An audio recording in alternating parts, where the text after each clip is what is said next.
سر بتائیے گا، Lahore bar association کے سالانہ انتخابات کا میلہ سج چکا ہے، وکلاء کی کثیر تعداد یہاں پہ، کیا میسج دیں گے؟ پرامن طریقے سے ووٹ ہو رہے ہیں؟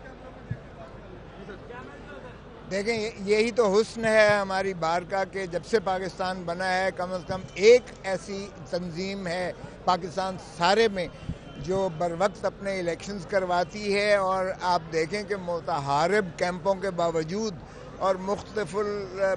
اقسام نظریوں کے باوجود، مختلف پارٹیوں کے ساتھ منسلک ہونے کے باوجود آپ دیکھیں کتنا پرامن ماحول ہے۔ تمام جو ہے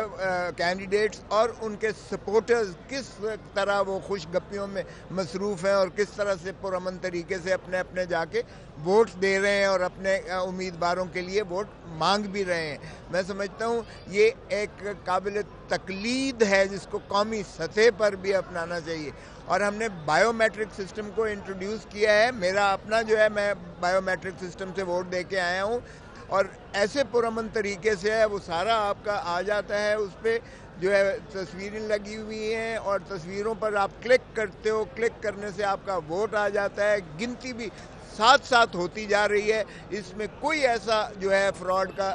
جو ہے وہ نہیں ہو سکتا، امکان نہیں ہو سکتا ہے۔ تو میں سمجھتا ہوں کہ کاش ہم قومی سطح پر بھی اسی طرح کا الیکٹورل جو ہے پروسیس کو اپنائے، تاکہ یہ ہمیشہ پھر شائبہ نہ ہو اور یہ الزام نہ لگے کہ یہ سلیکٹڈ ہے۔ تو سلیکٹڈ کی بجائے الیکٹڈ ہونے چاہیے، اور پھر دیکھیے گا کہ ہم کتنا پرامن طریقے سے انتقال اقتدار کر کے جو نیا جیتنے والا ہوتا ہے، ہارنے والا اس کو تسلیم کر کے اور ہو جاتا ہے۔ لیکن جب سلیکٹڈ ہو جائے گا تو پھر ظاہر ہے پرامن انتقال اقتدار بھی نہیں ہوگا۔ دیکھیں میں سمجھتا ہوں بالکل بائیو میٹرک ہونا چاہیے، کوئی ایسی راکٹ سائنس نہیں ہے، یہ ایسی ٹیکنالوجی ہے جو دنیا میں مروج ہے، ہم نے بار میں اپنا لی ہے، اور بار میں آپ دیکھیں کوئی کم ووٹ نہیں ہوتا ہے، اور اسی قلیل مدت میں تمام ووٹرز جو ہیں پرامن طریقے سے اپنا ووٹ دے دیتے ہیں۔ اور اس کی سب سے بڑی جو ہے ایڈوانٹیج یہ ہے کہ ساتھ ہی ساتھ آپ کا جو ہے گنتی بھی ہوتی جا رہی ہے، یعنی یہ بھی نہیں ہے کہ آپ نے گنتی کرنی ہے اور پھر لوگوں کو نکال دینا ہے اور پھر فارم 45 آپ نے نہیں دینا ہے اور پھر جو ہے اس کے بعد گھپلا کرنا ہے۔ آرڈیننس کے بارے میں کیا کہیں گے کہ اب انہوں نے ترمیم کر دیا بہت سے لوگوں کو بچانے کے لیے اس طرح کے فائدے، اس بارے میں کیا کہیں گے؟ دیکھیں میں سمجھتا ہوں نیب ایک ایسا ادارہ ہے جو بنا ہی ویلنگ ڈیلنگ کے لیے تھا۔ سیاسی آپ دیکھیں کہ ہمیشہ سیاسی جو ہے انتقام لیا گیا ہے نیب کے ذریعے سے، نیب زدہ بنائے گئے ہیں، پھر جب وہ رام ہو گئے ہیں، جب وہ من پسند لوگ ہو گئے ہیں تو پھر وہ نیب زادے بن گئے، اور آپ دیکھیں کہ اس طریقے سے جو ہے یہ توڑ جوڑ جو کیا جاتا رہا ہے، یہ نیب کے ادارے کو مس یوز کیا گیا ہے۔ یقیناً اس میں جو ہے ہونی چاہیے،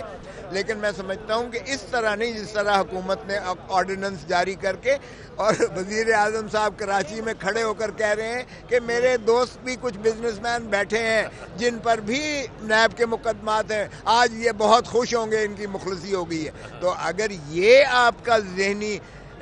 سوچ ہے کہ آپ نے اپنے من پسند لوگوں کے، اگر آپ نے معلم جبہ سے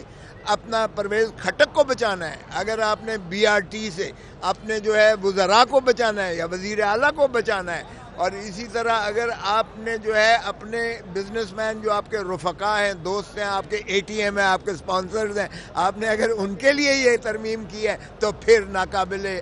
قبول ہے۔ اس طرح نہیں ہو سکتا ہے۔ آپ اس لیے کنسنسس کریں اس پر، اور ایک ایسا ادارہ دیکھیں،